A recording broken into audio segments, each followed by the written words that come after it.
ng saya.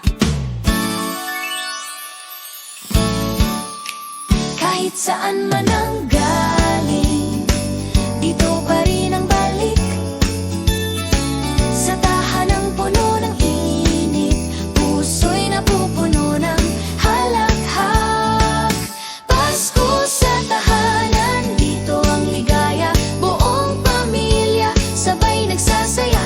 Pasko sa tahanan, dito ang himala, pagmamahalan natin. Tunay na regalo bawat taon sa Pasko.